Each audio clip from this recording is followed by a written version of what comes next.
Hello, everybody. Welcome to Thursday Night Live with Bill Tucci. Behold his mighty hand. Tucci gang, Tucci gang, Tucci gang, Tucci gang, Tucci gang, Tucci gang, Tucci gang. Just want to manage expectations.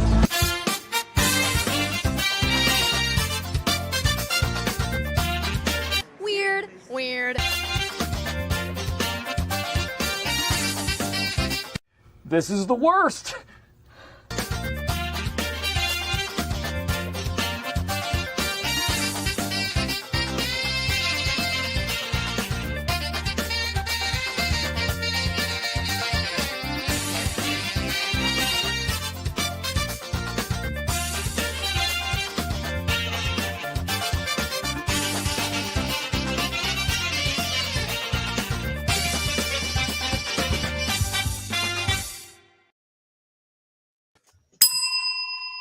The bell. Gentlemen, welcome. Gotta have the bell on Thursday Night Live with Billy Tucci. I thought it was just Thursday Night Live. Oh, drop my pen. It's not Thursday Night Live just yet. Thursday Night Live. That's what we're going to rebrand it. Wait a minute. What? Just Thursday Night Live. Mr. J.C. Vaughn, Texas in the house. Sir, how we doing? It is great to be here, guys. Fantastic. Al Nickerson in the house. Thomas O'Donnell, how you doing? Good to see you good guys. show, gentlemen. It's going to be a good show. I'm feeling like a mega energy. A mega ton of energy. A megaton of energy. Yes. Yes. I'm excited for this one. I enjoy it. We had a good guest tonight. I'm really excited to have him on. I met him a few times at some conventions. I've been a fan of his art for a long time, of his books. Just this is a good one for me too. You know, I'm feeling this one tonight. Oh, heck yes. Oh, heck yes. This is a great one. What's up with the shades? Hey, are we streaming on the Twitter? Did you put us on the Twitter? Yeah, we're on the Twitter, bro. I don't see it. On the X. I thought it was the X now, Billy. The X, I don't Billy. see it on the X, man. That's right. No, well, not Jason, X-Man. Don't say X-Man. You'll get sued, man. I said X-Man. I said X, comma, man, not X. Yeah. We're on the YouTube. We are streaming on the X. I think you have to pronounce the comma now. Yeah, you do. Good to see you guys. Welcome to Thursday Night Live, everybody. We've got it like Nile was saying. We have a terrific guest, a man that I met 31 years ago, which I definitely know we hung out in San Diego, but I think I might have met him at Chicago. I got to ask him if he was at the Chicago Comic-Con, because that was my very first Comic-Con. But anyway, what do you say, guys? Jeff, do you want to do the introductions? Well, I would say that I have known our guest. I think we met. Well, I know we met first at the Dallas Fantasy Fair in 1994, and we will provide photographic evidence of that. Excellent. Which is interesting because you're both from Western Penn, right? Yeah, yes, indeed. Though I had moved to Texas by that point, of course. And then I really started talking to Don a lot at San Diego in the early days of Overstreet's Fan. Yes. So I would just let's get on with the show and welcome the creator of Megaton Man and many other things, yes. Don Simpson. Mr. Simpson. Hello, Mr. Simpson.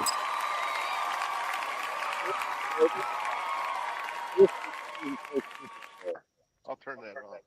How you guys doing? Good to see you, buddy. Well. Thanks for coming on. Thursday night. What overstimulation? Yes. We bring the energy here. I mean, we have to. I mean, you are literally the most hated man on Kickstarter. Yeah? The most dangerous man on Kickstarter. What do you mean by that, Billy? He's the most dangerous man. I don't know. He keeps getting thrown out and put in timeouts and battling with them and whatnot. And, I'm a crowdfunding virgin. I'm a late adopter. I did not. We did a Zoop. Fantagraphics is doing a thing called the Complete Megaton Man Universe, which is a 2-volume omnibus. Volume 1 is the 80s Kitchen Sink Press Megaton Man comics. Volume 2 will be the 90s Bizarre Hero Fiasco comics, which was taken over by the Megaton Man storyline. And we did a Zoop for the hardcover. And that's out the door, and that's being printed in China right now. And then there was this other thing Multimensions, which is a Cosmic Lion Productions. And Eli Schwab has worked with Kickstarter. So me and my big mouth, I mentioned as we were building our page and ready for our launch party, I mentioned the origin of the nation of residence of one of our 60 contributors. We got 60 contributors. We got writers, we've got pencilers, inkers, colorists, letterers. We have people from Peru. I'll have to pull up my my PDF just to remind. We've got the campaign. We'll pull it up for sure. And one of the cartoonists that I worked on, we worked on this all through 2024. One of the cartoonists, he's done fabulous stuff. He was in Big Big Bang, which is a Cosmic Lion production. He did Giant Size, Giant Size 63. And he was born in British Columbia, but he lives in Tehran. And last fall, asking him, when are you going to color this, et cetera, et cetera. Said, well, the only holdup is, we're waiting for Israeli bombs possibly falling on us. So I was just fascinated by that. He loves American comics, and I'm really, really glad to have him being part of the production. But Kickstarter's algorithm caught the word Iran. I ran for cover, and then they had a problem with us. Yes, they just don't Kickstarter. Things had to get ugly. Things had to get ugly, just like they did in the 80s. The Comics Buyer's Guide letters pages. We used to, go at it tooth and nail, writing snarky letters back and forth. I just ripped off his Easter Saturday, and I was so pent up, and I'm not concerned about myself. I don't care. I've had books published, but this is the first collaboration where my characters are being interpreted by Alan Davis and Steve Bissett, and names that you've heard of, names that you haven't heard of. And we did promise them peanuts. We didn't promise them a lot of money, but we did promise them something if the campaign funds. So we're kind of over the barrel, and I just want this campaign to succeed, so I can bring these guys and get the book out. Get the books out to fans. And but if it were just me, I would put the PDF out, on the internet and just say, screw it. But, there are those collectors out there and those artists. And so that's the only, and I don't know what they changed their mind. Kickstarter, just, we rethought our position, and okay, great. So we'll let bygones be bygones. Yeah, let's talk about the content rather than the. Yeah. Now, you want to bring up the campaign now? Yeah, let's pop it up. Boom! Here we go. Yeah, so is this Multidimensions? You've got 27 days to go. You got a lot of time. That's good. You have over 250 backers. Was this campaign? Is this the same one that was also on Zoop? No. Zoop was the complete Megaton Man. That's a 600-page collection of the kitchen sink. You're getting a little low, Don. Can you raise your mic a little bit? No, the complete Megaton Man is 600 pages of collecting all the kitchen sink press comics. Okay. That's the one that's the Fantagraphics one through Zoop. And this is the collection of all these other people working on. This is full color. It's 214 pages, full color, and all the you see Megaton Man in the center there, and you see these little circles. These are all different artists: Kurt Burdick, Tom Stazer, Bob Ornelas doing the Phantom Jungle Girl. We have Jared Catherine. We have Jeff Rogan. Casey Bouchard, all these different Nick Justice, Alex Mui, Bill McAvoy, J.C. Grande, Milton Knight Jr., and we got even more on the inside. We've got Matt Vazell, we've got Jim Rugg, we've got people who were jumping in at the last minute. We got Dean Haspiel. I never heard of this guy before, but he's bugging I me. just hear he's trouble. I just hear he's And trouble. He is he was trouble. down on his luck, and he looked a little shopboard, so I did a nice thing. We have I don't know if any of you guys knew Chris Yambar, the late Chris Yambar. We got his widow Maureen to let us do a Mr. Beat story. George Broderick Jr., collaborator with Chris. Just everything. I mean, it's a who's who. And, there. Oh, he's here. What's up, Oh, buddy? jeez. Burn some coffee, Dean. Burn some coffee. He is a Starting to scamp. Look at him. smell. That's what it said, Jeff. Well, now can we play the video? Yeah, let's check out this campaign video here.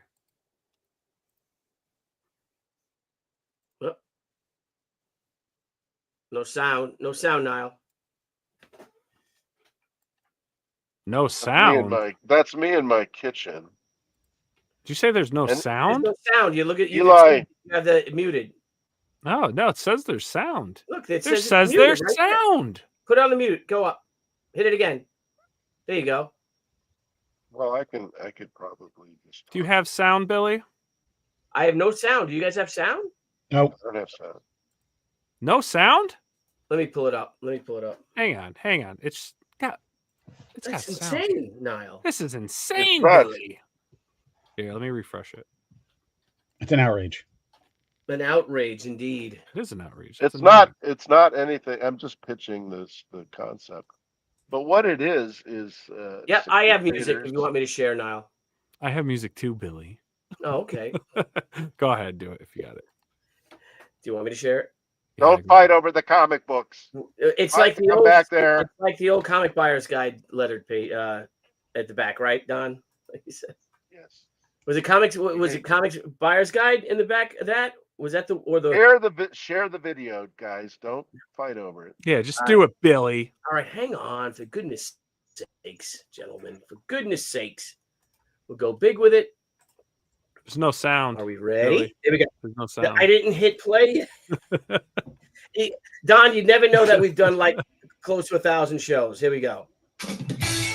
Hi there, Don Simpson, creator of Megaton Man, Border Worlds, and Bizarre Heroes. We are doing a Kickstarter for an anthology called Megaton Man, Multimensions, which takes place in alternate realities. More importantly, it takes place in the minds of more than 60 contributors, pencilers, inkers, colorists, writers, letterers, and me, because I'm the cheapest fill-in material I can find. 230 pages, full color, treasury size, called Megaton Man Multimensions, featuring interpretations of my characters, as well as crossovers and team-ups with the likes of Captain Action, Night Watchman, Cynical Man, Second Shift, and many, many others. Legends of comics, as well as new independent creators. Everything has been completed and laid out. All that is needed is your support. We got trading cards, we got original art, we got all kinds of add-ons. This book is coming whether you like it or not. Thanks for your support.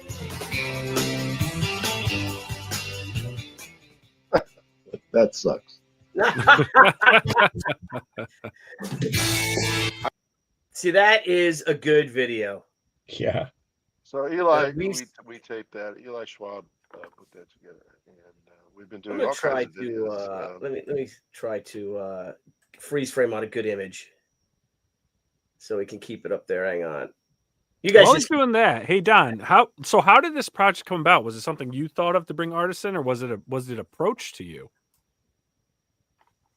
I thought it was time to honor myself with an anthology of interpretations of my characters, where I could boss people around and make them do my bidding. These other guys have been doing it for years, Billy and Kevin Eastman and Laird and everybody. They've all set up their own fiefdoms, and I wanted to get on the action.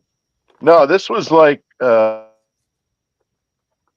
a fellow who is sure, you don't have any ambitions to publish, you guys, do you? All these podcasters secretly want to be like the next image partner. But anyway, there was somebody who had interviewed me, and he approached me and he said, "Hey, I'd like to do like a Frank Miller Presents with all your characters, your Bizarre Hero characters, particularly Bizarre Hero characters." And I was kind of like, well, this guy's never published anything, and I don't know. So I took a soft pass on it. And then he turned around and he did Big Big Bang with Cosmic Lion Productions, and he got permission from Gary Carlson and Chris Ecker, and he got a bunch of indie cartoonists to do versions of Night Watchman and Ultraman, and I ended up being involved in that because I had done a pinup with Megaton Man and Megaton, which was Gary Carlson's character.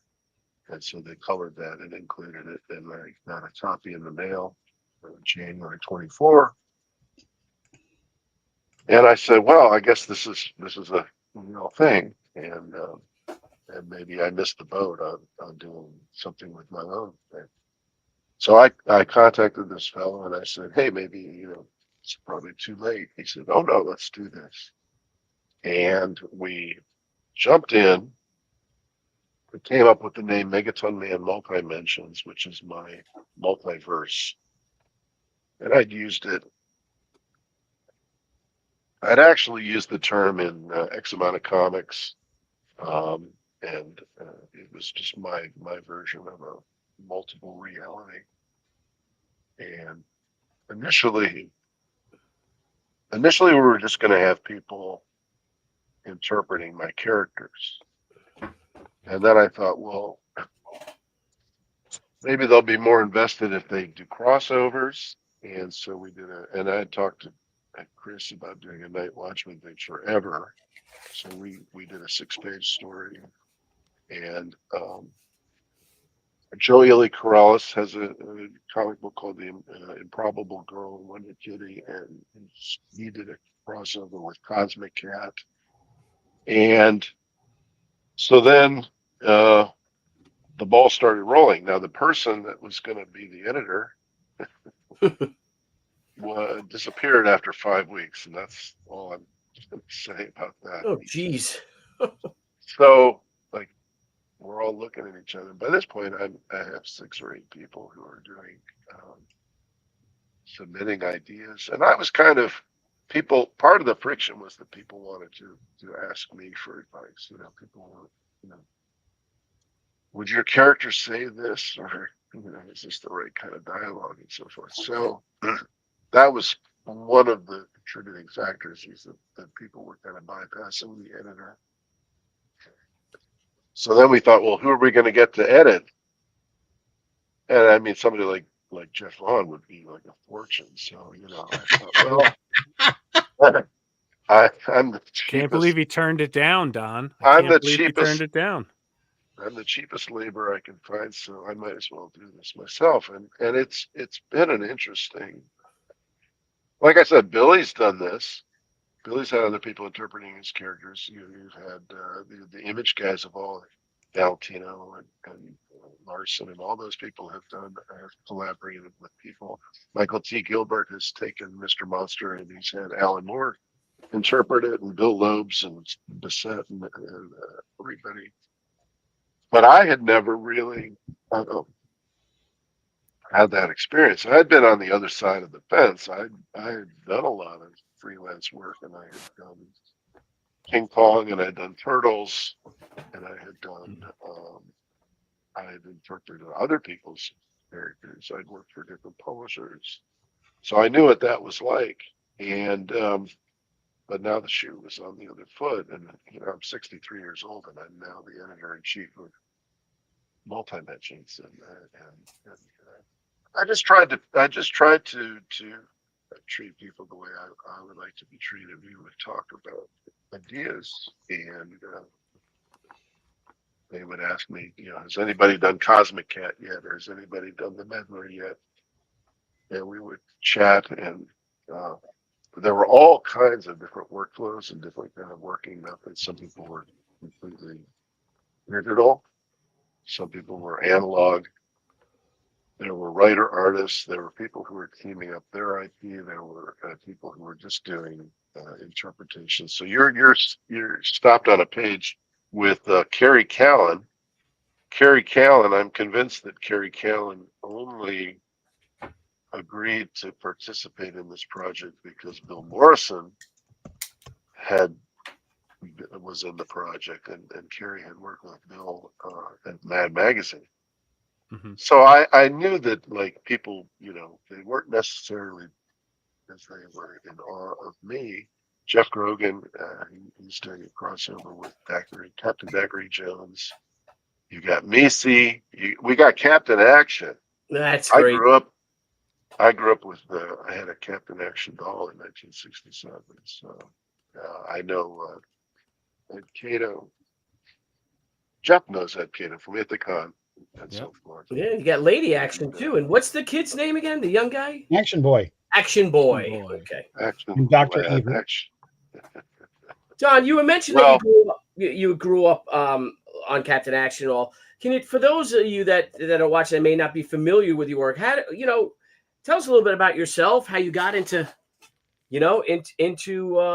comics, being this young lad, with a dream, $1 and a dream from outside Pittsburgh, Penn, and now look at you, a legend.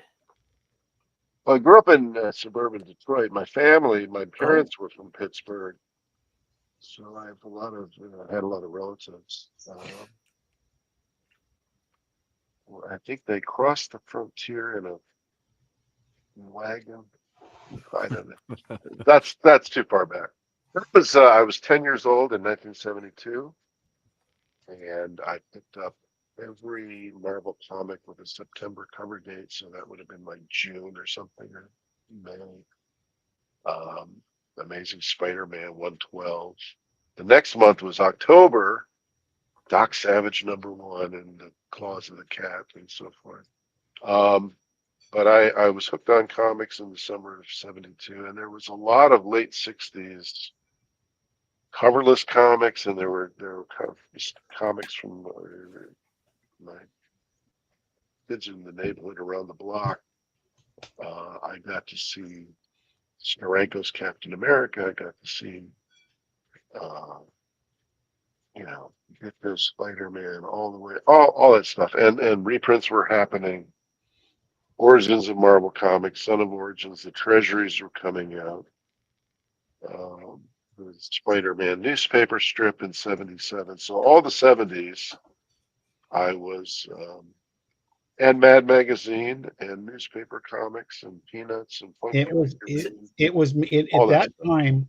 at that time it was meeting you wherever you were, and if you had the basics of fandom, something would come along to turn it up a notch or 12.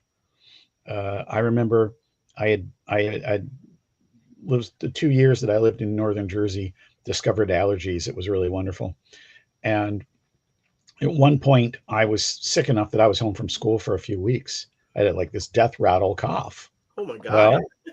Well, my brother bought me some comics, including Cap 188. I was hooked. But then we were shopping at a supermarket and I was bored. So my mom gave me permission to walk next door to the newsstand. And there was, from Marvel, a Planet of the Apes magazine. And Billy knows this. I'm a Planet of the Apes guy before I'm a comic book guy. So when I found out you could get Planet of the Apes in comic books, I was done for life right then. And then I moved back to Pittsburgh and ended up shopping at Ide's, where PNC Park now stands.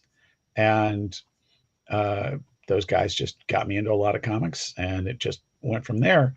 Then by the time I moved to Texas, which is where I met Don, I was looking at a lot of indie stuff, and the stuff from Kitchen Sink would be right up there with it. I subscribed to Planet of the Apes. I did too. It was the first thing I ever subscribed to. Wow. George Tuska and Mike Klug and all that stuff. Were they Tom Sutton? shipped flat? Like Howard the Duck on the ad? Shipped flat. Do they come flat, you comics? I don't remember. I also subscribed to Tales of the Unexpected. No, Journey, some DC horror comic, and that came older. Yeah, I remember a friend of mine subscribed to comics that came folded, but on the magazines, I can't remember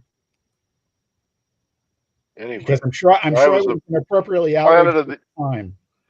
Planet of the Apes, Kolchak the Night Stalker, $6 Million Man. All this kind of all that stuff was capturing my imagination. Go Sure. back into the '60s, it was Lost in Space. Mm. Captain Action, it was G.I. Joes, it was Hot Wheels, it was all I that know, stuff. what a great time. You could buy machine gun toys and things like that, and grenades, and oh my God, buy the Meagle Planet of the Ape action figures. And There was a fake antiqued Planet of the Apes machine gun, which is the toy that I rue not getting. Well, what was it? Did as it Steph look like said, it was. did it look like their gun? Or was it like an M16? It looked Like like an M16 with fake antiquing. Oh, okay. That's what they antiqued it to look. Yeah. Because those It real. was. I'm sorry, It Don. was ubiquitous. It was ubiquitous. You had cartooning everywhere. You had daily newspapers. You had Jack Davis was on the cover of Time magazine. TV Guide He was. and Time. And TV Guide when it was selling millions of copies. Yeah, and you had Norman Rockwell was still kicking around, and Picasso was even still alive until about 71. I mean, so 73. there was the tail end of a great tradition, and there was still magazines and printed matter and illustration and all kind of stuff. It was a good time, man. It was. So, Don, okay, so you're a comic fan. How do you end up becoming a cartoonist? How do you end up and then publishing your own books and everything? Well, I was probably drawing. I mean, I was drawing since the age of 5, so it was more like I discovered comics around the age of 10. They had kind of, they were floating around. I was into Adam West Batman when it was on network television. I was into the George Reeves Superman reruns that came on to the UHF channel in Detroit, WK, channel 50 or something. So I was, I remember my mother was she sewed, and she got I think it was a Butterick pattern of, and you can find these on the internet, but it was a little pattern, and you could make Robin, Batman, and Superman in this one pattern. So for 3 Halloweens, I was first. I think I was Robin, blonde-haired Robin, way before Frank Miller, and but that and animated cartoons, Saturday morning cartoons, and I think even the Marvel, those terrible Marvel, mighty, when Captain America throws his mighty, and all that stuff. So those were on in the afternoons and Lost in Space and the Monkeys and all that stuff. So I had been drawing and writing and so forth, but that galvanized in the summer of '72 is when it galvanized into a desire to, I'm going to be a comic book artist when I grow up, because I could see the credits, and I didn't know how to pronounce anybody's name. Ditko, I thought it was Dicto, Buscema, forget it. How do you say that? Scala? I don't know how to. So, but I wanted to be one. I thought, and I didn't even know what an inker was. Isn't that the person that puts the color on? I didn't know, pencil artist. And I didn't realize that John Romita, who was my favorite artist, I didn't realize that he did both the penciling and inking. But yeah, all through the '70s, and then I gravitated in high school. The late '70s was probably the worst quality control time, in the history of Marvel. Terrible writer editors. Nobody was making the deadline. Awful stuff. So, but I had outgrown superheroes anyway. But I still was thinking I wanted to be a superhero penciler. And I was meeting people like Keith Pollard, and I later met Arvell Jones and so forth. But they were in Detroit. But I was becoming more influenced by undergrounds and reprints of newspaper strips and heavy metal. foreign French. I was on a school trip to Paris, to France, and I brought back the fabled suitcase of Les Humanoides Associés. I had Bilal, and I had Manara, and I had Mobius, and Lieutenant Blueberry, and so forth. So I was into that, and Canon, Bollywood reprints, and so forth in the early 80s. And just, yeah, that was, there was a book called The Masters of Comic Book Art by P.R. Garriock. Have you ever seen this? Yeah. It was a British publication. I've heard of it, yeah. They had Crom and Eisner and Mobius and Drouillet and Moscoso and all these, and I hadn't heard of any of these guys. I got a hold of a remaindered copy. Speaking of Pittsburgh, I got a remaindered copy at Atlantic Bookstore, downtown Pittsburgh, on a trip visiting my relatives, probably over Christmas vacation. Where I bought Splinter of the Mind's Eye. I can remember the moment I saw the book.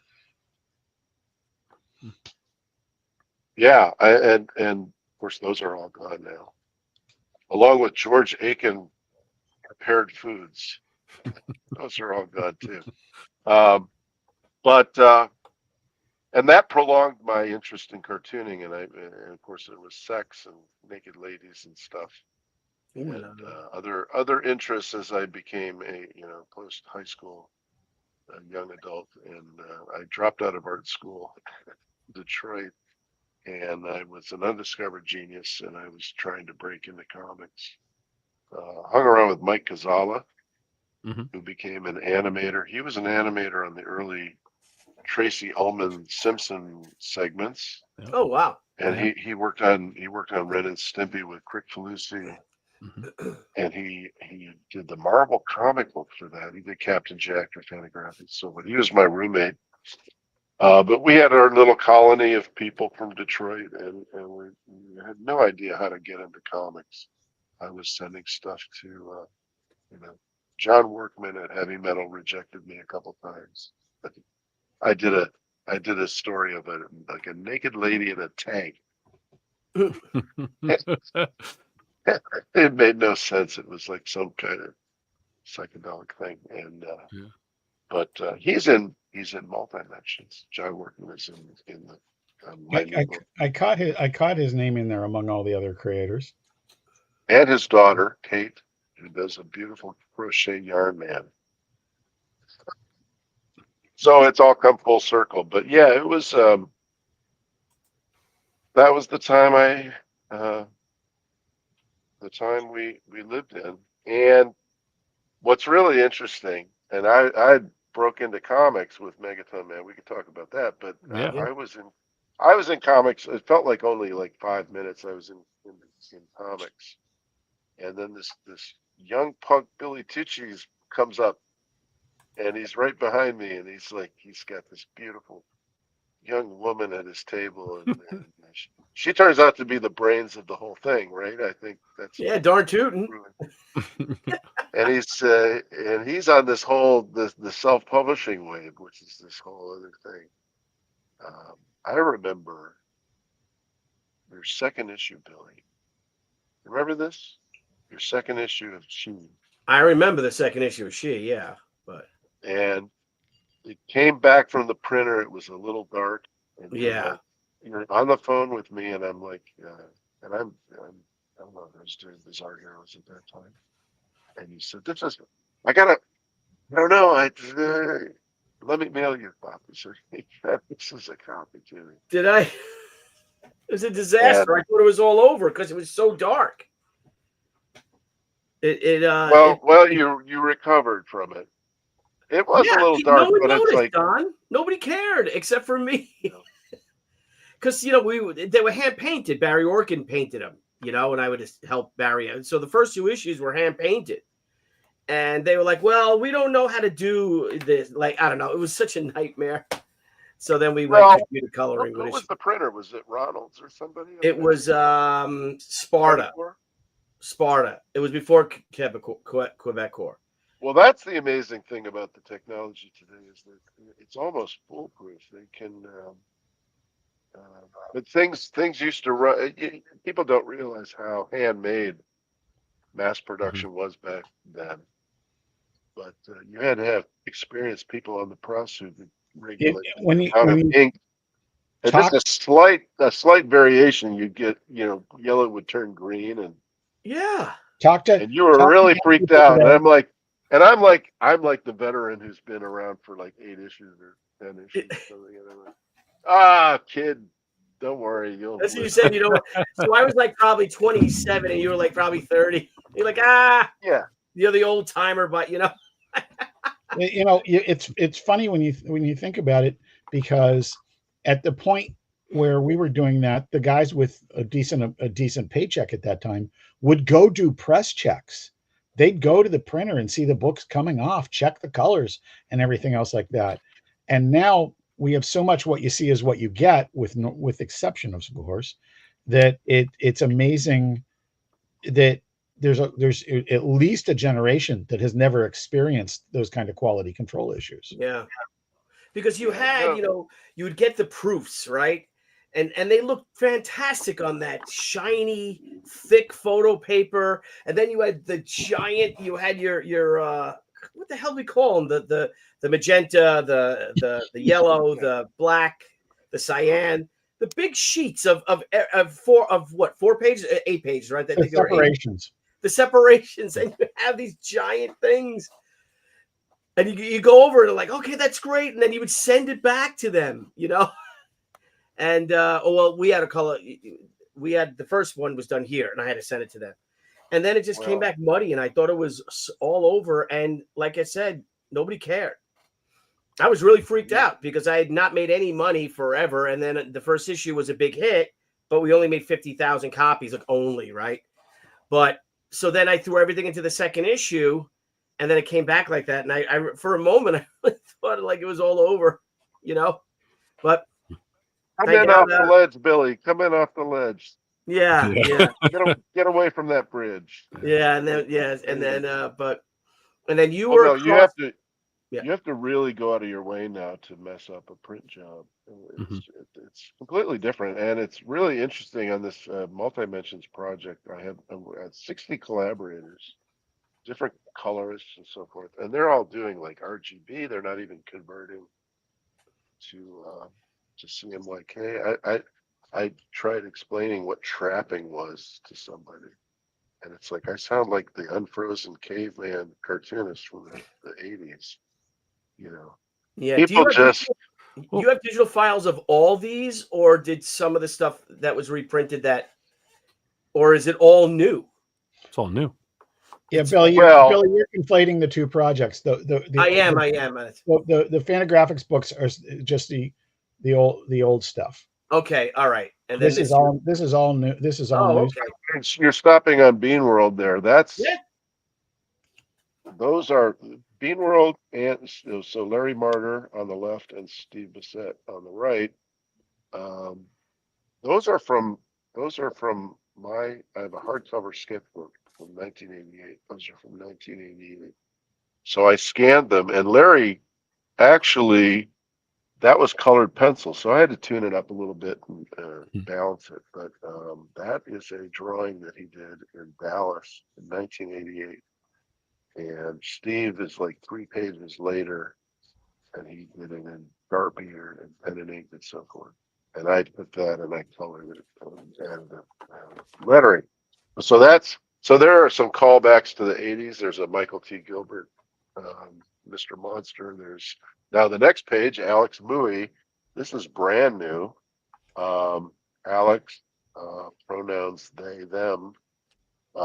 He's into anime. He's got a character called Medium. Shifter School is, and he's doing a crossover with the son of Megaton Man. The next page, the next spread there is, these are just samples of the spreads. This is Trish Ellis up in Canada, and she's illustrated some children's books. And Sour Goose is one of my characters from Bizarre Heroes. Dr. Ugg is the guy up in the upper left with the red and green glasses. He's Mhm. from X amount of comics, which is only a couple of years ago. There you go. And on and on. It's a mixture of legacy. It's a mixture Can of we, living legends and some people you haven't heard of at all. So Billy, can we John scroll McCrae. back up? There's a great big image of Bizarre Heroes there. It says Don Simpson's, but it's up a ways. Could you Go scroll back or go down? up? Go up. Go. Go back. Yeah, keep going. Yeah, go back. Keep going. Keep going. It's a ways yet. it might be the back cover that you had up. That might be in the other The direction. Frame Brothers cover. Yeah. Yeah. We got Frame Brothers. Stop Yeah. there for a second. Anguish Comics. That's Kurt Burnick. Death of Power. You might have heard of him. It's been fantastic. I love it. That's really cool. The Golden Great Age coloring Megaton Man. too. Next to that is Amanda Stella Powers, who is somebody that hasn't done comics. She's a wonderful artist. She did a lot of coloring and several stories in the book. And this is our Harry Potter satire, laced with jokes about Peter Gabriel and Phil Collins' Genesis, which only like 3 people are going to get. But a transphobic, woke, wonderful fantasy. The next spread below, if you want it, well, you can go either direction. Keep going this way, or These are all just selections from everything's been finished. So we did not go to Kickstarter and say, we've only got like a cover and 3. So this book's ready to go. this book. Ready to go. All you need is people to help you print it. The fans. Yeah, we need money. Well, or else I was just going to put the PDF out on the internet and say the hell with it. But This is great. It's really cool though, putting all this together, because I've gone through all this in the samples and I backed it. I think it's really incredible to put this together. But I love all the styles that are in this book. Like and the even Frame Brothers claymation. Yeah, and it's really I did not know how I would react seeing different people draw my characters, because I had not done what Billy. Billy's been doing this for decades, and he's seen interpretations of She, and Eastman and Laird had Corbin doing turtles and Veitch doing turtles and so on.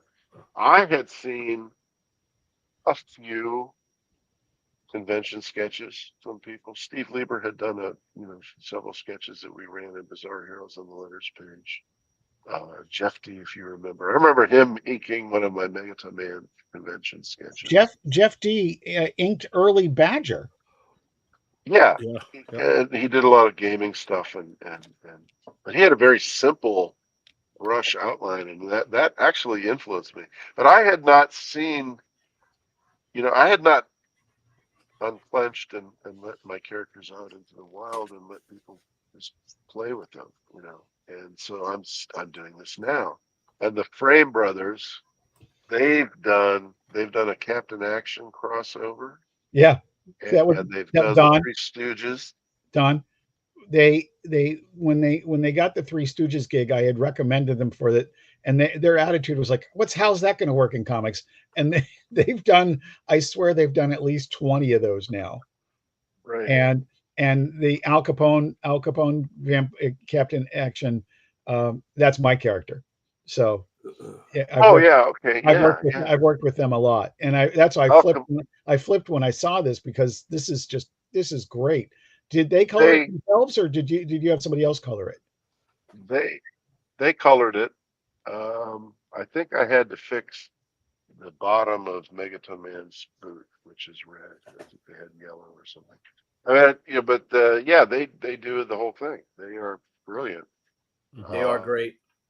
They are terrific. I think I recommend Raspberry, the Kirby lines, the shine lines.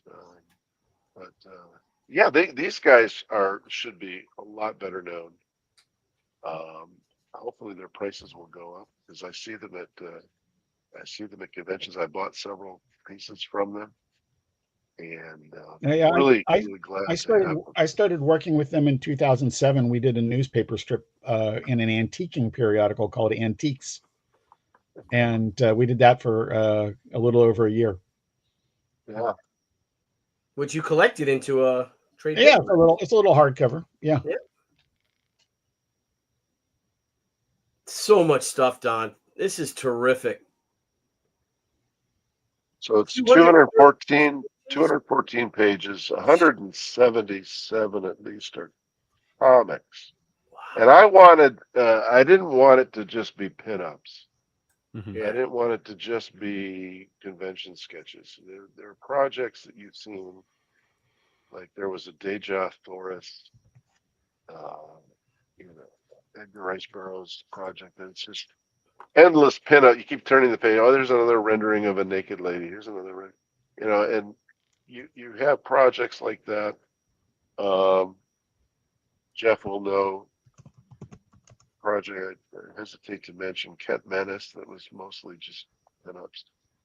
I wanted comics. I wanted stories. I wanted balloons. At least give me a cover. Paul Smith. Now this was that's a pinup. Paul Right. Smith flying. I found that on the internet, but I tried to. It's going to be treasury size, so it's going to actually be bigger than comics. It'll be Oh, nice. I'm 8x7, 8x7 by 13 by 3. I'm Wow. I'm such a fan of the Treasury editions. It's And bigger than a comic book size. It's Yeah. Yeah. little extra space. Full color. John Workman on the left. Right next to Brant Lankard, who's a Pittsburgh cartoonist. So we have people that are like,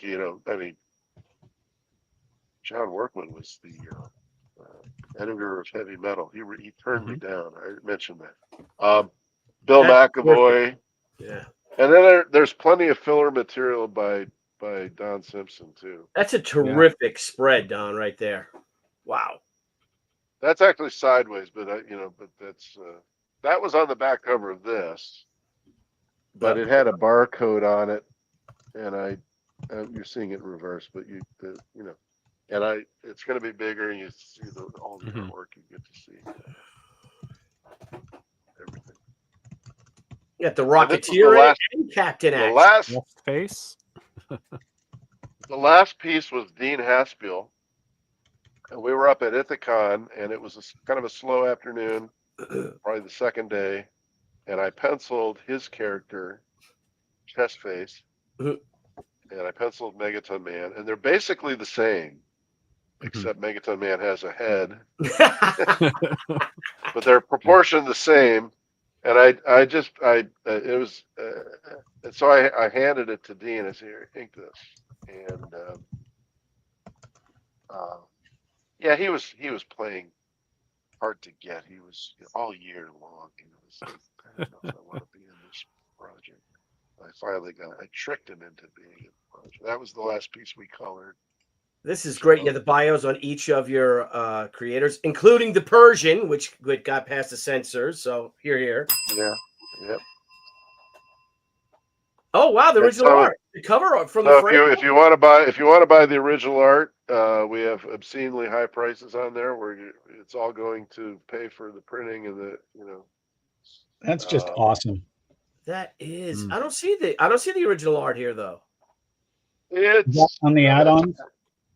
It's in the add-ons. You have to. Yeah, I saw. There's also Billy. There's also a color poster of it. Okay. Oh, that's terrific. That's fantastic. That's how I felt this morning. all the particulate matter coming over from the fires in New Jersey, just coming right into Long Island. Oh yeah. I haven't noticed it by us. Or you're up in those hoity-toities, Oh yeah, the hoity-toities. Yeah, you're farther away from the city, the hoity-toitier you get, right? Yep. Sure. Yeah, sure. You just take your I love this. helicopter over to the I Hamptons. love that piece right there. That's gorgeous. Wildfire season already. Don, these are fantastic. You're offering headshots, but again, that's all in the add-ons, right? Yeah. I would add some of these onto the regular pledges so people could see it in the initial pledges. Yeah, we've discussed that. I don't know how to move them around. That's I why think you just got to create a new haven't- pledge, and then that's a good whatchamacallit. And I'll share this in my update too to our backers for our latest book. Yeah, but this is something that Eli should be able to do. He's created He's created a bunch of campaigns, so Yeah, I would definitely get that original art. Yeah, get that in their original tabs. art up, Don. Get your drawings for get your figures, right? Because they can still be add-ons. Yeah, and keep them as add-ons, but I would put like the cover, like say that Frame Brothers original art, this original art. I would put that. See how you have an add-on. A lot of people, believe it or not, and these are going to be the same people when this campaign ends, and they're going to be reaching out to you saying, "Oh, I didn't know that this was on," even though you talk about it every day. yeah, it really, truly, absolutely would do that. I didn't know when I saw the poster for the color poster for the Frames version. I didn't see that until, well, obviously it's an add-on. I didn't see it until I backed the hardcover. Yeah, You know, I think, like it or not, the internet and today's technology has ingrained into us all to have the attention span of a flea. yes, Unless we really concentrate. So if we're just like, oh, okay, I'll get this, and we're just a product of our environment. It's not our fault. It's your fault. Well, I don't have a lot of experience. I can get in there and I can move stuff around, but I don't know how to make an add-on appear on the first page. It would just be a new pledge level. So I would tell him, let's put this original art, like say that the Mr. Monsterverse Megaton Man by Don Simpson, $1,200. I would make it a $1,200 add-on. I would make it a pledge, and then I would even put it up on top as your as a what kind of pledge is it called? I don't know if Kickstarter does that. Featured pledge. Does Kickstarter do a featured reward? No, they don't. Okay. Well, you got to put it up there, and then I would have him mention it right up top. Original art now available, and throw it way up here. I mean, this is such a great campaign. It's massive, this book, though. You've given them so much stuff that you could see them getting lost and having fun looking at all the art. But I would put, like, right up here, man, on the top, just saying what I would do as a headline: original art now available, for pledging. I dig it. Well, listen, I think that, all of us already feel from the discussion and from looking at the video, that this is a campaign to back. Yeah. And if you add up the number of creators that are involved in here, and what I really like about it is it's a bunch of creators I've heard of, obviously, particularly being friends with the Frames and everything like that. Real excited to see them get more exposure in with this crowd, but also look at the number of people I haven't heard of that are obviously just doing cool stuff. Looking at the samples here, it's just killer. Yep. Oh, it looks fantastic. So many unique styles too. That is just like, when I looked at it, I was like, I have to get this. I have to get this book. But what I'd like to, Don, if you don't mind, I mean, there's going to be people obviously exploring Kickstarter who are going to be watching this stream, after we're not live anymore and looking into this. Some of them might not be super familiar with the character, but they see that so many artists are involved in this. I mean, for those that don't know, I mean, this basically premiered, what was it, 1984? Yeah, it's our 40th anniversary. So it was December of 84. December of 84? 85 was really the first year. Wow. I actually debuted in December of 84 as well. Look at you. So it's a really good year. It's a really good year. Well, how did Megaton Man come to be? Like, how did you come up with the idea? How did this all come to a conception? Well, you're looking at the Bizarre Heroes covers, and some of those characters, like the meddler, who's in the upper left, that was actually a homemade costume that I made for Halloween around 78. Yeah, you're pointing to it. Hmm.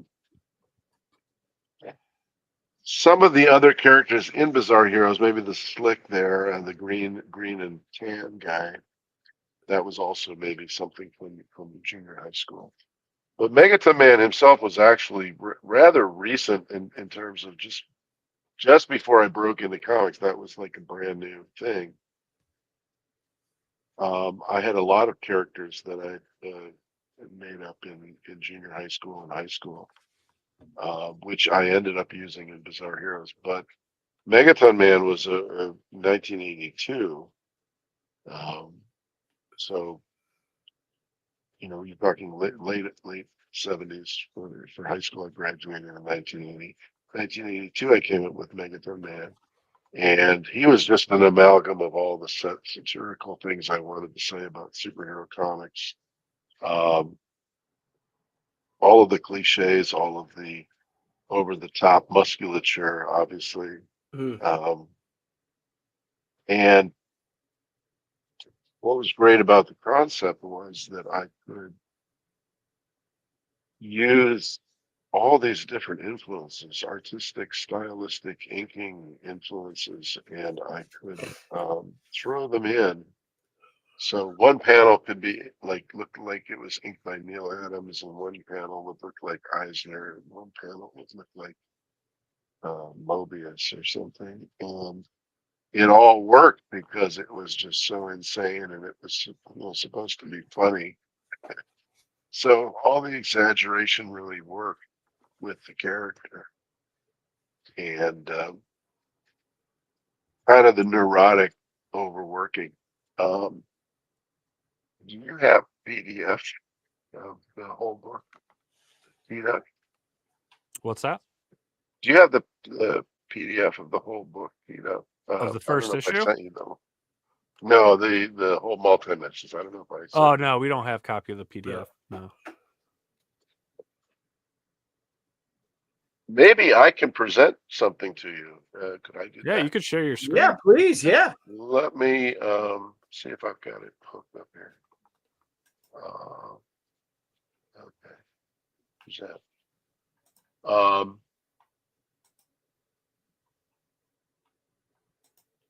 Can you see this? You see Bill Morrison's drawing? You'd have to share your Share. screen. Hit share. Present. Hit present, and then share screen. See below our yeah. There it comes. Okay, so you see that now. Yep. What did I want to show you? I wanted to show you. This is actually.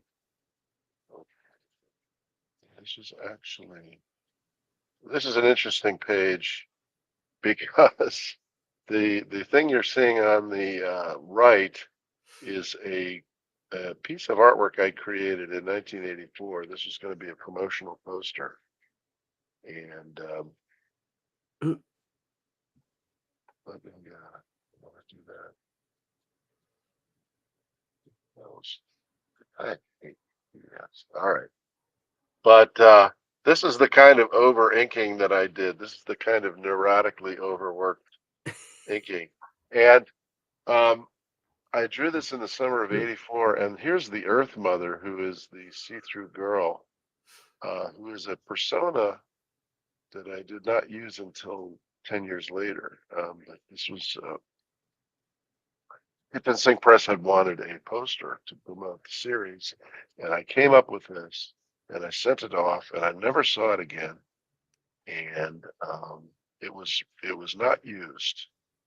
There was another design that Pete Poplasky put together, and I didn't see this artwork for 40 years. Wow. Until it appeared on Heritage, and Dennis was wow. selling off his collection. And I contacted Dennis. I said, Dennis, I don't think you own that piece of artwork. I think that was just never. It was in Pete Poplasky's production drawer. And he said, yeah, you're probably right. I convinced him because why would he want a rejected cover? He would want a real cover or something. So so anyway, that was just an example of the overworked, neurotic, young, person who had done one issue, throwing everything in but the kitchen sink, no pun intended. All right, thank you. Now, in the samples you were showing, it looked like you had Megaton Man with like the tick antlers. All right, I'll go back to it. Your screen. Select screen. Oh, the tick was here.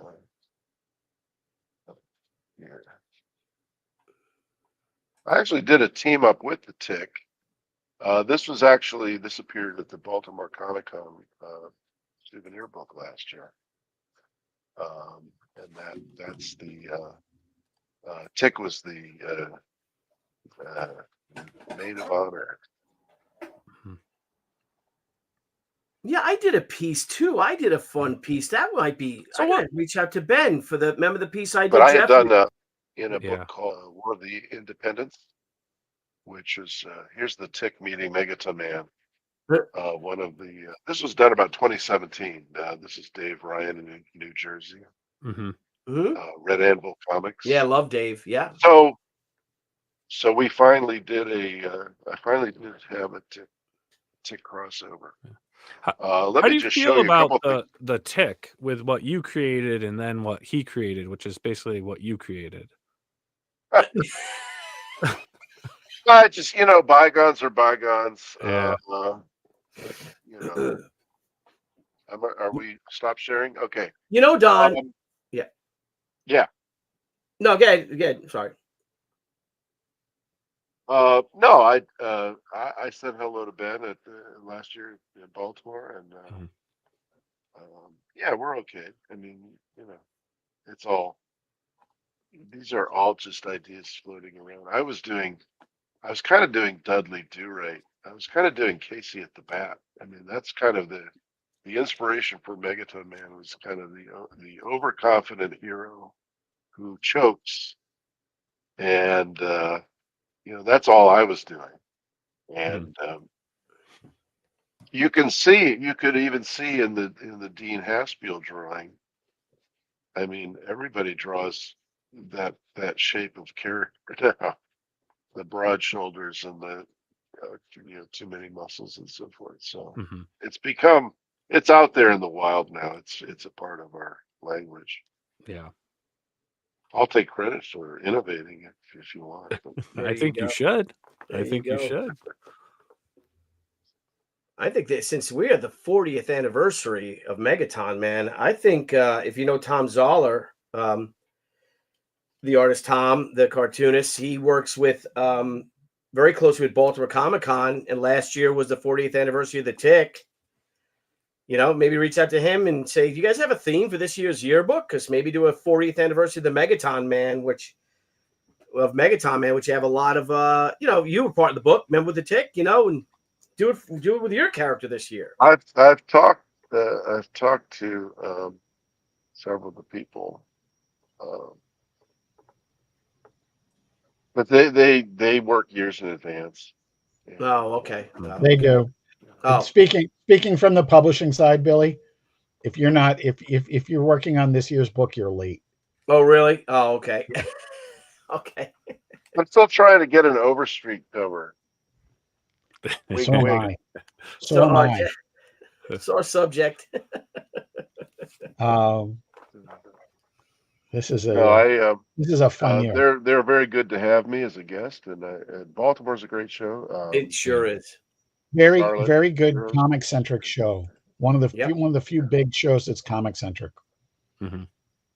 Hey, Nile, I don't know if you saw it. Al Nickerson had a really great question about the production of the collected editions from Fantagraphics. It's just a couple questions up there. This one here about the negatives absolutely. back. Yeah, Al Nickerson, did Don get his negatives back from Dennis Kitchen to reprint the 1980s Megaton Man collection? If not, how was that collection reprinted? It was reprinted mostly by the original artwork that I still retain. I have, I would say, 95% of it. A few film positives, a few photocopies of. I have 11 by 17 photocopies, which are as much information as a stat.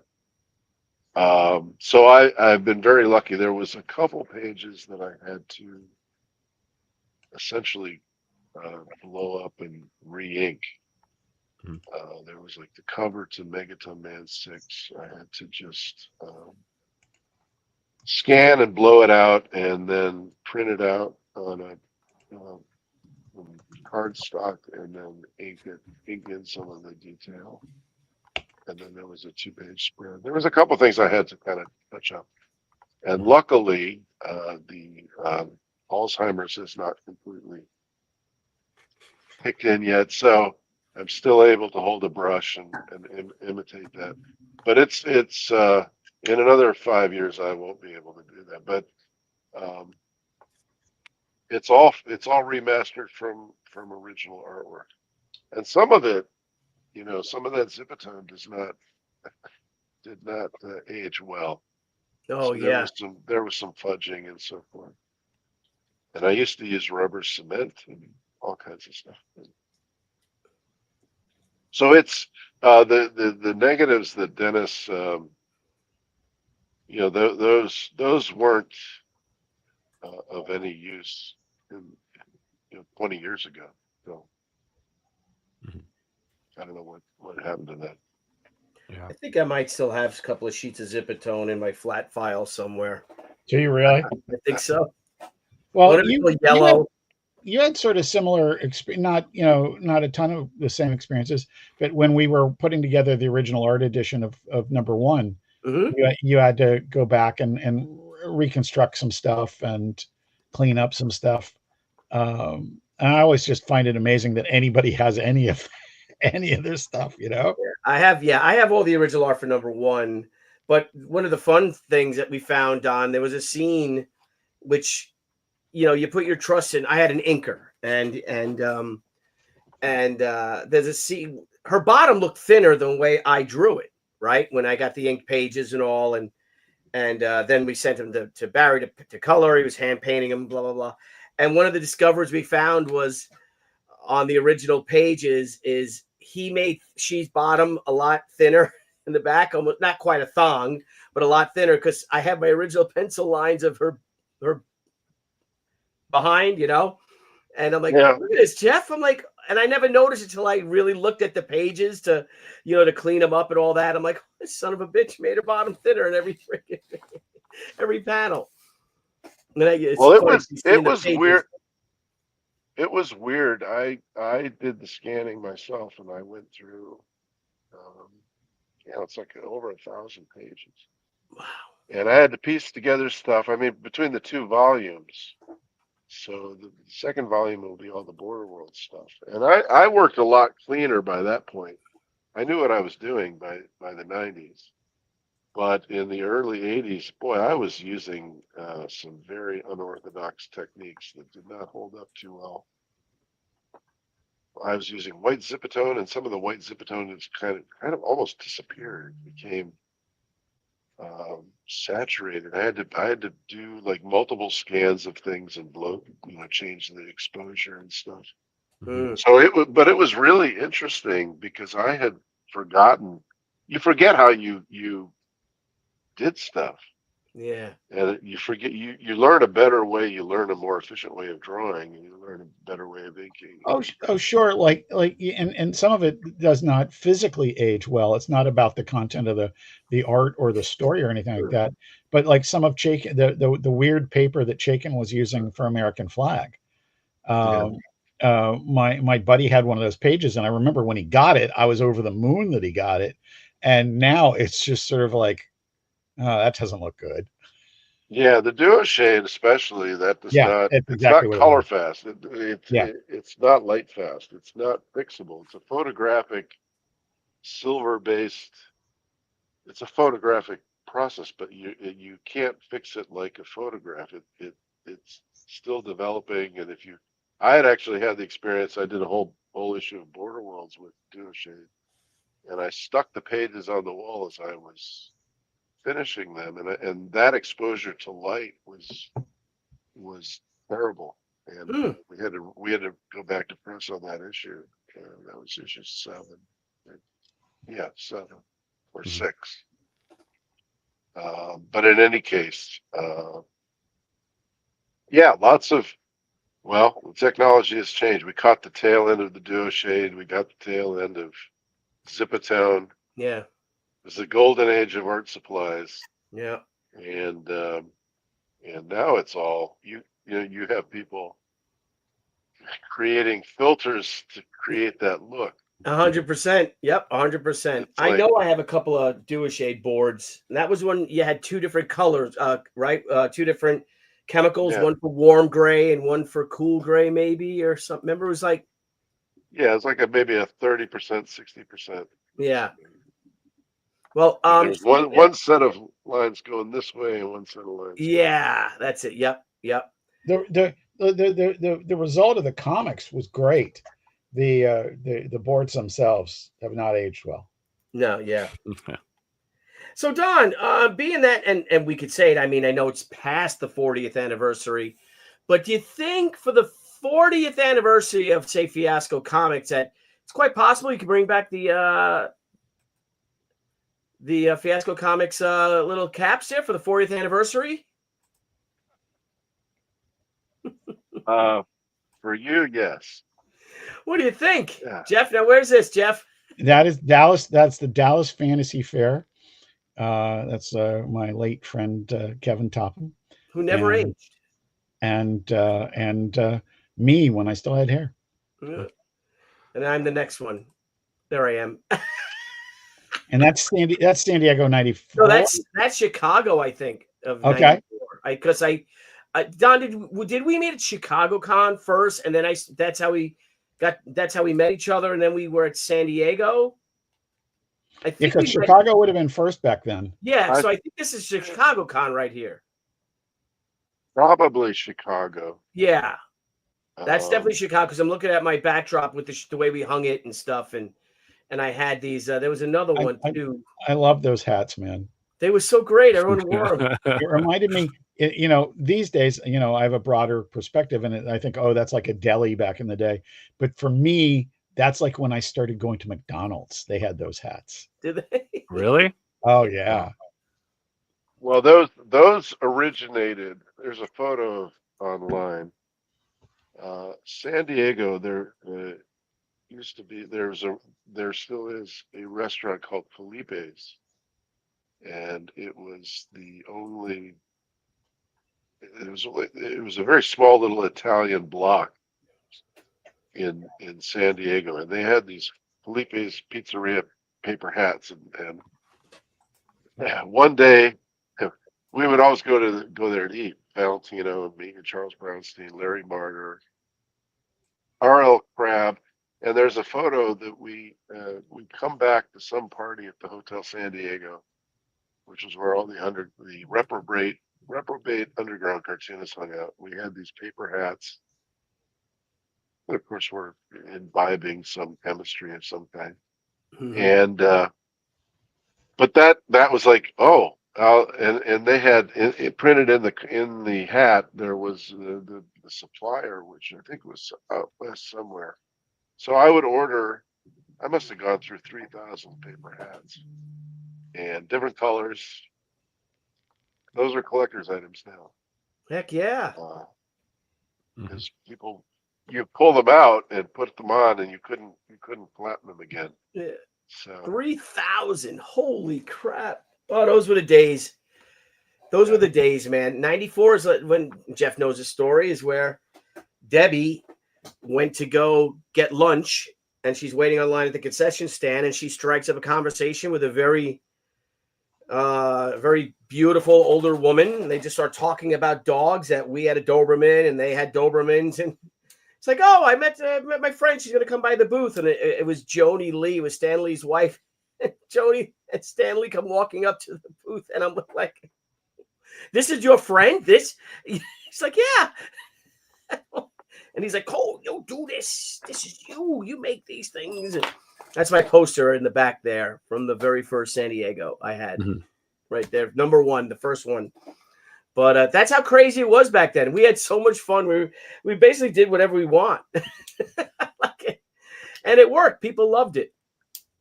Well, we had, I went to the Chicago Comic-Con for the first time in the summer of '84. And I had not met Dennis Kitchen at that point. And he was setting up the table. I had corresponded with him. We'd even signed a contract. But I come up to his table, and it's just before the show's opening, and an elderly couple walk up, say hello, and it's none other than Jack and Roz Kirby. Wow. Oh, wow. And I'm like, 5 minutes I've been in the comic book industry, and I'm meeting Jack and Roz Kirby. I met Howard Chaykin not long after that, and Heidi McDonald, and that was the summer of '84, and my book hadn't even come out yet. And yeah, you know, I had Frank Miller came up to me and introduced himself. I was sitting in Artist Alley. Oh, that's cool. The following year, and I met the Hernandez brothers. All you could meet, and you could meet. I met Jerry Siegel. I met. There were still Golden Age artists. There was Gil Kane was a constant fixture. He was always at Dallas. I went to dinner. Speaking of the Dallas Fantasy Fair, that was the greatest convention because it was not only comics, it was science fiction.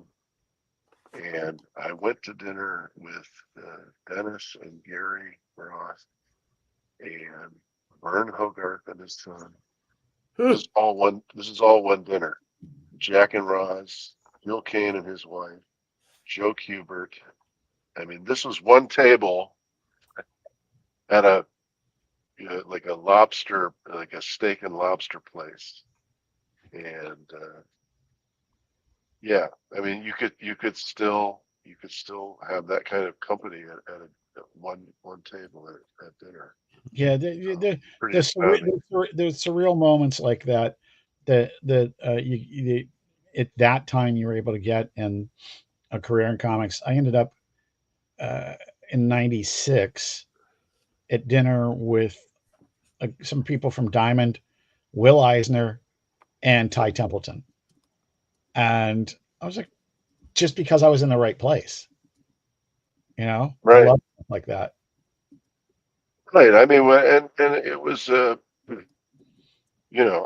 had my disputes, you could say, with my publisher, but I was being published by the publisher Will Eisner and Steve Canyon, Milton Caniff, and Kitchen Sink Press had published Rum, and they discovered Mark Schultz, all this kind of stuff. So yeah, it was just, is this all we're gonna do? Is just wax nostalgic about This is 80s? what we do, What about the great opportunities in comics today, Billy? Yes, we Nile, come on. That's right. What's Yes, going an on in industry where you comics could today? literally make hundreds of dollars. Yeah. But you could also back on Kickstarter with 27 days left, Megaton Man Multimensions. Yeah, so the link for that is in the description below. The link is in the comments. So make sure you guys check that out. Plus, we'll be sharing it on all of our socials. So on our Facebook, Instagram, LinkedIn, even if you're on there, we've got the links out for this campaign. So everyone, please check it out. Make sure to back it. If you back it, share it. Or if you don't have the money, that's fine too. Just give it a share. You might know one person. You might know 20 people that might back this book. Yep. But I definitely would be sharing it. And Jeff, you have a campaign too. Do you have something loaded up you could share with us? I don't have it loaded up. Remember, we have a trouble every time I try to share something. Nile, it's in the private chat if you want to grab it. On Fund My Comic closing tomorrow, I have the Al Capone Vampire Catch-Up campaign. If you want to see, there we go. Look at that. There you go. Excellent. 20 hours to go. And it has pretty much everything from Vampire PA, from the original trade paperback, and Vampire PA Bite Out of Crime, which is the first appearance of Al Capone Vampire, and has a cover by one Billy Tucci. And then we've got the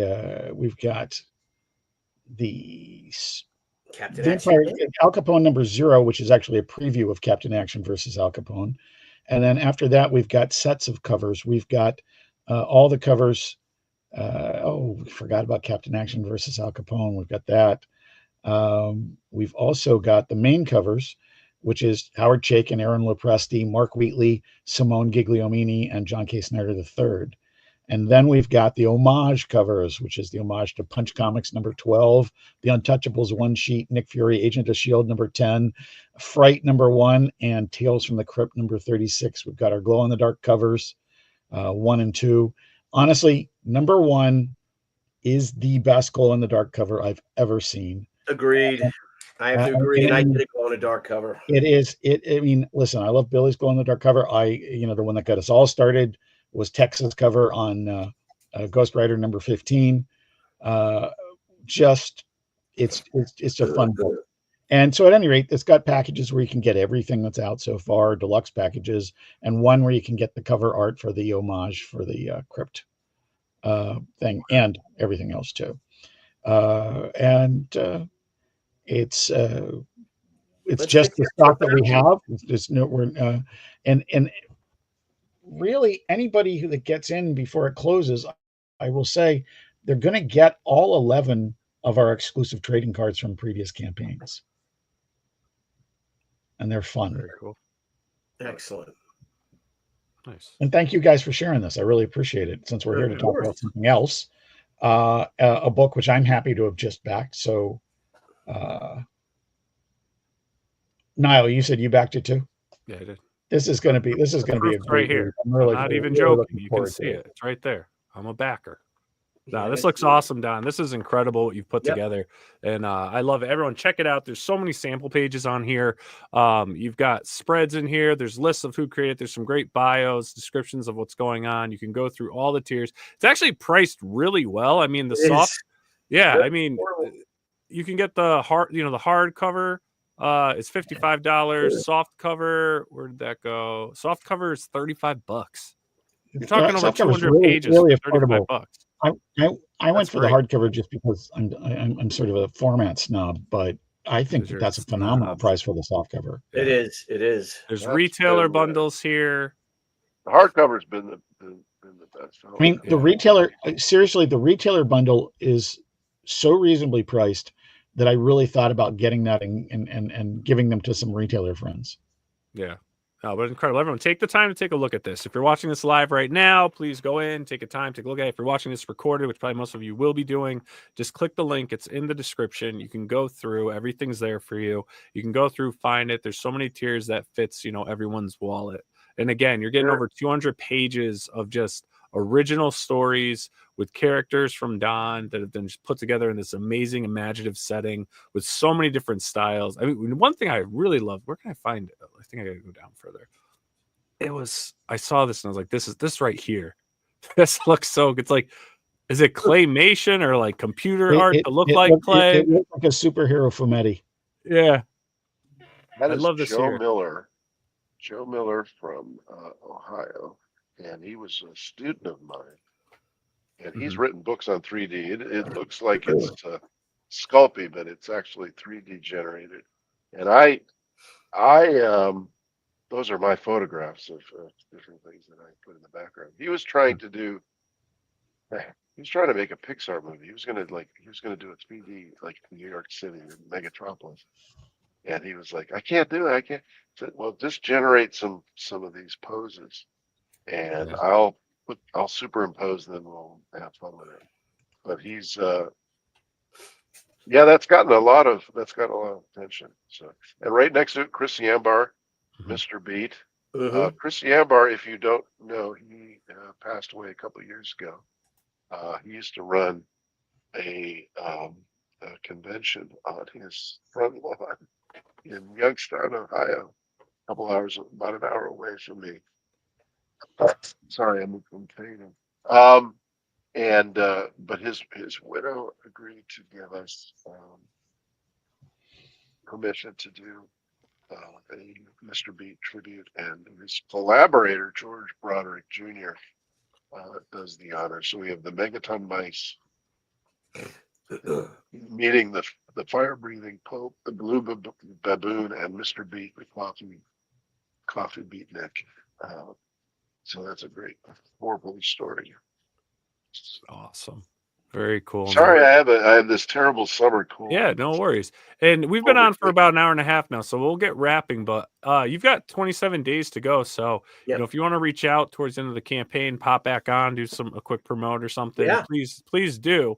And again, everyone, the links are there. They're in the live chat. If you're watching now, they're in the description below. And we'll continue sharing this throughout the next 27 days periodically, just to kind of keep it flowing around. But this looks incredible, Don. We wish you the best of luck with this campaign. If anybody wants original artwork, you can't find the add-ons, just give us a holler. We're going to try to bring those up to the top page. But thank you, guys. Thank you, gentlemen. Of course. Billy, great seeing you. I'll see you in the show circuit. Nile. Yep. My friend, which conventions will you be attending? Plan on attending Baltimore, Charlotte, Three Rivers Comic Con. Already did Ithacon this year. We have a few things in Ohio. So I'll be around. I will see you at Heroes Con then, my friend, for sure, and definitely Baltimore too. And I want to throw a little thing to Mrs. Stipp and Stipple. Stipp and Mrs. Stipp. Yeah, Stippling, Vaughn and Amanda. I don't know if they want me to say their names. We got your gift yesterday. Now. Thank you so much. They sent us beautiful gifts that Amanda made for us. So I'll share that tomorrow on the social media. Thank you so much. You guys are wonderful. All right. Well, everyone have a great night, and we will see you all next week. Thanks again, Don. Thanks. Back these books. Thank you, guys. Back the books, people. Back the books. Good night. Good night. Hey everyone! Thank you for joining us on POPXP. If you haven't already, make sure to click that subscribe button, and also click the bell for notifications when we go live and we upload some awesome new content. Also, don't forget to head on over to Twitter and follow us at the POPXP, and over on Instagram at the POPXP. Thanks again, everyone. See you soon.